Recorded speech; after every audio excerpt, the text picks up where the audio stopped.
الحمد لله رب العالمين الرحمن الرحيم مالك يوم الدين أحمده وأشكره وأتوب إليه وأستغفره وأشهد أن لا إله إلا الله وحده لا شريك له وأشهد أن سيدنا ونبينا محمدا عبده ورسوله عما برحمته جميع خلقه خلقهم ورزقهم وأعطاهم ورحم المؤمنين رحمة خاصة فهداهم صراطه المستقيم ووفقهم لعمل ما يرضيه ثم من عليهم بالخلد في دار النعيم رحمه ربه وأكرمه بالرسالة وجعله رحمة للناس أجمعين وما أرسلناك إلا رحمة للعالمين وملأ قلبه بالرحمة فكان رحيما بأمته مشفقا عليها يدلها على أسباب رحمة الله تعالى لقد جاءكم رسول من أنفسكم عزيز عليه ما عنتم حريص عليكم بالمؤمنين رؤوف رحيم صلى الله وسلم وبارك على سيدنا محمد وعلى آله وأصحابه والتابعين لهم بإحسان إلى يوم الدين أما بعد فأوصيكم أيها الناس ونفسي بتقوى الله عز وجل، فإن التقوى سبب لرحمة الله تعالى، واتقوا الله لعلكم ترحمون.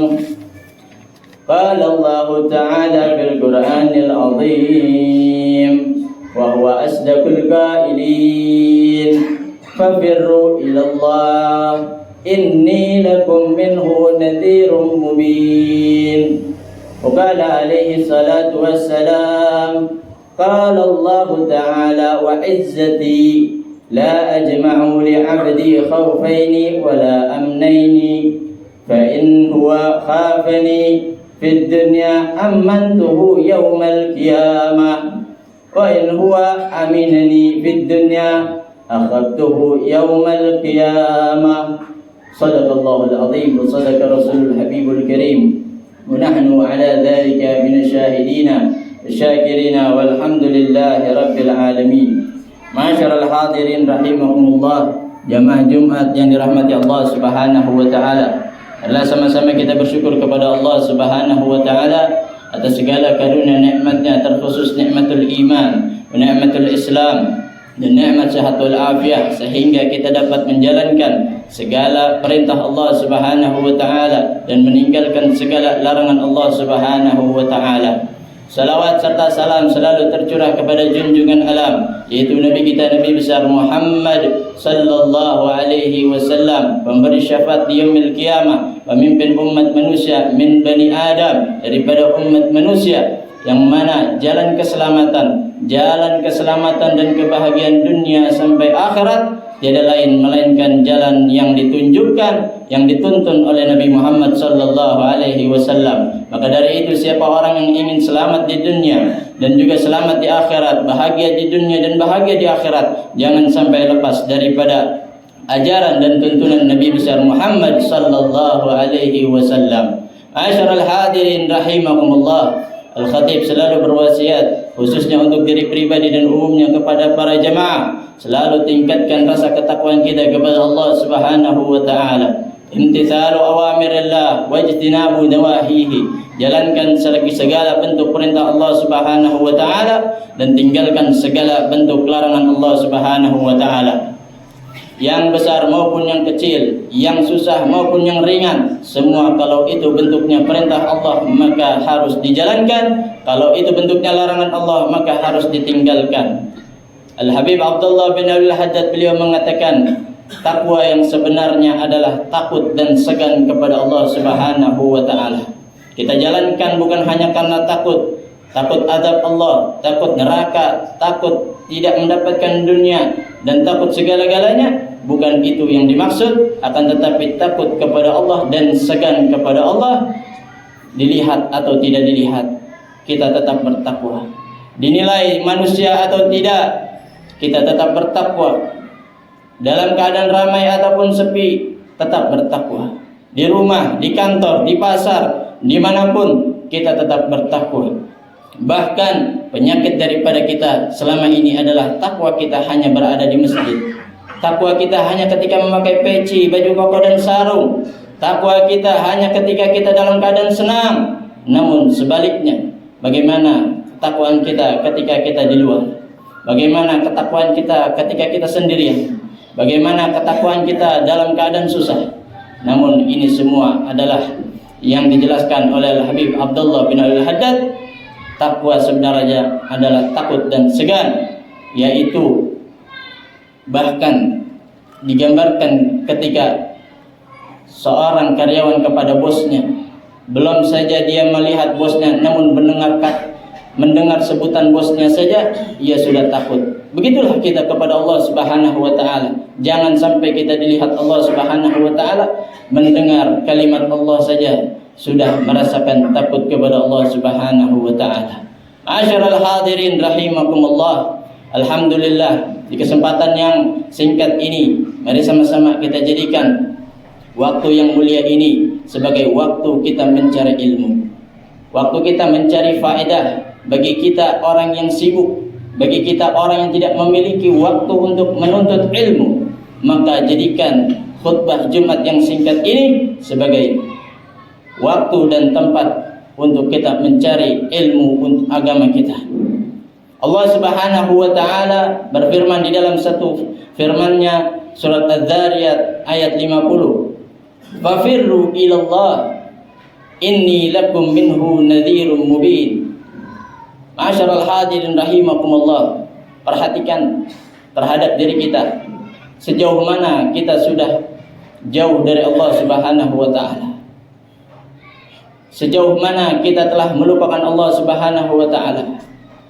Dan sejauh mana kita lebih banyak mengingat makhluk dibandingkan mengingat Allah Subhanahu wa taala. Berapa banyak sudah kita lebih membutuhkan makhluk dibandingkan membutuhkan Allah Subhanahu wa taala. Bahkan yang na'udzubillahnya lagi, berapa banyak kita sudah bermaksiat kepada Allah Subhanahu wa taala. Tapi ketahuilah ma'asyiral hadirin rahimakumullah, Allah Subhanahu wa taala Al-Hayyul Qayyum, Tuhan yang tidak pernah mati, yaitu selalu hidup. Al-Qayyum, yang selalu berdiri, yang selalu mengawasi kita. Ia mengatakan, berfirman di dalam Al-Quran, fafirru ilallah, wahai sekalian manusia, berlarilah kepada Allah Subhanahu wa taala. Berlarilah kepada Allah Subhanahu wa taala. Kalau kita merasa jauh dari Allah, maka berlarilah kepada Allah. Kalau kita merasa banyak melupakan Allah, maka berlarilah kepada mengingat Allah. Kalau kita banyak bermaksiat, maka berlarilah menuju taubat. Sebab Allah Subhanahu wa taala tidak pernah meninggalkan kita. Maka dari itu, ini adalah bentuknya perintah dari Allah Subhanahu wa taala. Fafirru ilallah, berlarilah kepada Allah. Kalau kita takut kepada makhluk, kalau kita takut kepada binatang buas, maka kita harus berlari daripada binatang tersebut. Maka kita harus berlari daripada makhluk tersebut. Tapi kalau kita takut kepada Allah, maka berlari menuju Allah Subhanahu wa taala, bukan menjauh dari Allah Subhanahu wa taala.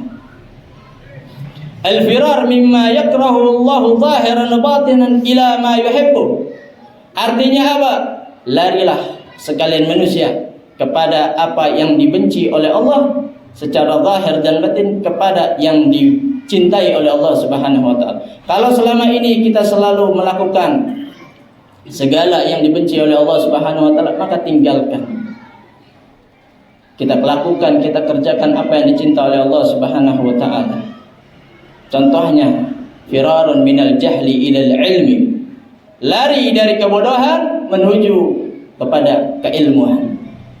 Kalau merasa diri kita kurang berilmu dalam ibadah kepada Allah, maka salah satu caranya adalah cari ilmunya. Ketahui ilmunya. Wa minal kufri ilal iman, dari kekafiran menuju iman. Kalau orang yang belum beriman, maka dia harus beriman, bersyahadat. Kalau kita orang beriman, maka jangan sampai kita jadi orang yang kufur, orang yang tidak tahu berterima kasih kepada Allah Subhanahu wa taala.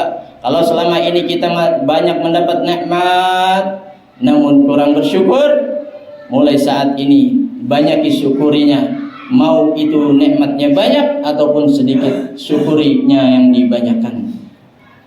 Wa minal ma'siyah ila ta'ah, dari kemaksiatan menuju ketaatan. Kalau selama ini kita sadari bahwa kita banyak melakukan maksiat, maka tinggalkan sedikit demi sedikit menuju kepada ketaatan. Minal ghaflah ila dzikri, dari kelalaian menuju mengingat kepada Allah. Sehari berapa kali kita mengingat Allah? Sebulan berapa kali kita mengingat Allah? Bisa dihitung dengan angka, bisa dihitung dengan jari.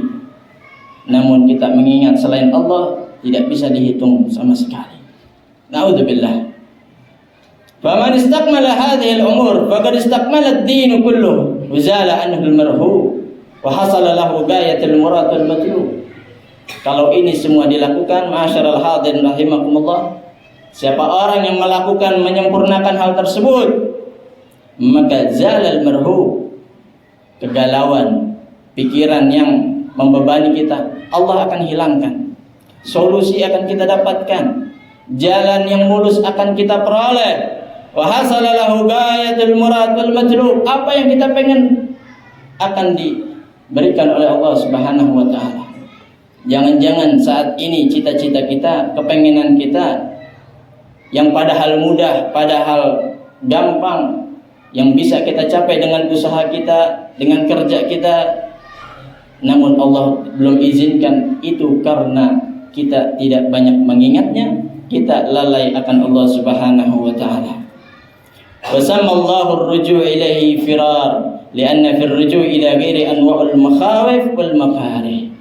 Maka ini adalah lari kepada Allah, dinamakan ar-ruju' ilaihi, kembali kepada Allah Subhanahu wa taala. Dalam bahasa Al-Qur'an, fafirru ilallah, lari, jangan jalan. Apalagi jalan santai, lari, bergegas, segera. Jalankan perintah, tinggalkan larangan. Maka Allah menamakan berlari kepada Allah Subhanahu wa taala artinya adalah ar-ruju', kembali. Kita ini dari Allah. Ya, yang menjauhkan diri ini kita sendiri. Maka untuk kembali kepada Allah, berlarilah kepada Allah Subhanahu wa taala. Li'anna fir ruju' ila ghairi anwa'ul makhawif wal makarih. Ma'asyiral hadirin rahimakumullah, kita bisa rasakan kalau kita mencari perlindungan kepada makhluk, kalau kita berlari kepada makhluk, maka yang didapat adalah bertambah ketakutan, bertambah yang tidak disukai. Kalau kita mempunyai rumah yang besar, maka akan bertambah ketakutan kita akan dibobol oleh pencuri. Maka yang ditambah apa? Penjaganya, makhluk dijaga. Maka akan ditambah lagi penjaga-penjaganya, diketatkan lagi penjaganya. Kenapa? Karena bertambah ketakutannya. Fa yafirrul 'abdu wa fir ruju' ilaihi anwa'ul mahabbati wal amni was sururi was sa'adah wal fawzi. Tapi kebalikannya, ma'asyiral hadirin rahimakumullah, kalau kita kembali kepada Allah, maka apa yang didapat? Anwa'ul mahabbat. Kita mendapatkan kecintaan Allah Subhanahu wa taala. Orang yang mendapatkan kecintaan Allah, apapun yang ia inginkan akan dikasih. Apapun yang akan menjadi bahaya oleh dirinya, Allah akan jaga. Wal amni was surur, keamanan, was surur, kebahagiaan, was sa'adah, wal fuz, dan keberuntungan. Itu yang akan kita dapatkan kalau kita kembali kepada Allah Subhanahu wa taala. Fa yafirrul 'abdu min qada'ihi wa qadarihi ila qada'ihi wa qadarihi. Maka yang terakhir, ulama mengatakan di dalam kitab tafsir, maka orang yang kembali kepada Allah adalah orang yang berbalik daripada rencananya, keinginan, ketentuannya kepada rencana dan keinginan, ketentuan Allah Subhanahu wa taala. Tentunya kita semua pengen mempunyai keinginan yang banyak, rencana yang banyak, namun tidak bisa semua rencana keinginan kita bisa berhasil, melainkan kita kembali kepada Allah agar rencana, keinginan, hajat kita semua berhasil. Maka dari itu, ma'asyiral hadirin rahimakumullah, mari sama-sama kita kembali kepada Allah Subhanahu wa taala, jalankan perintahnya, tinggalkan larangannya, kerjakan yang dicintai oleh Allah Subhanahu wa taala. Yang ringan maupun yang berat, semua harus dijalankan karena kita ingin kembali kepada Allah Subhanahu wa taala. A'udzu billahi minasyaitonir rajim. Bismillahirrahmanirrahim. Wal 'asr innal insana lafi khusr illa alladhina amanu wa 'amilus solihat wa tawassaw bil haqq wa tawassaw bis sabr. Barakallahu li wa lakum fil Qur'anil karim wa nafa'ani wa iyyakum bima fihi minal ayati wa dzikril hakim. Wa taqabbala minni minkum wa minkum tilawatahu innahu was-sami'ul 'alim. Astaghfiruhu innahu huwal ghafurur الرحيم. اللهم صل على سيدنا محمد وعلى آل سيدنا محمد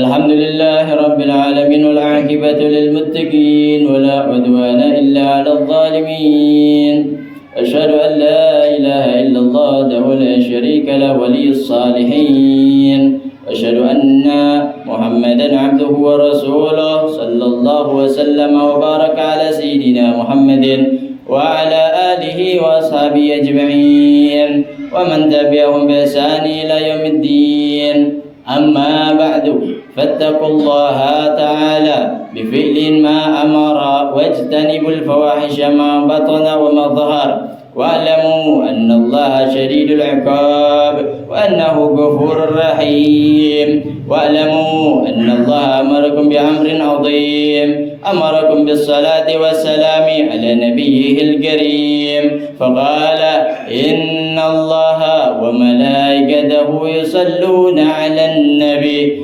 يا أيها الذين آمنوا صلوا عليه وسلموا تسليما اللهم صل وسلم وبارك على سيدنا محمد وعلى آله وأصحابه أجمعين وارض اللهم على خلفاء الراشدين أبي بكر وعمر وعثمان وعلي وعن سدة المتممين للعشرة الكرام وعن التابعين ومن تبعهم بإحسان إلى يوم الدين وعلينا معهم وفيهم برحمتك يا أرحم الراحمين اللهم اغفر للمسلمين والمسلمات والمؤمنين والمؤمنات الأحياء منهم والأموات إنك سميع قريب مجيب الدعوات ويا قاضي الحاجات ويا غافر الذنوب والخطيئات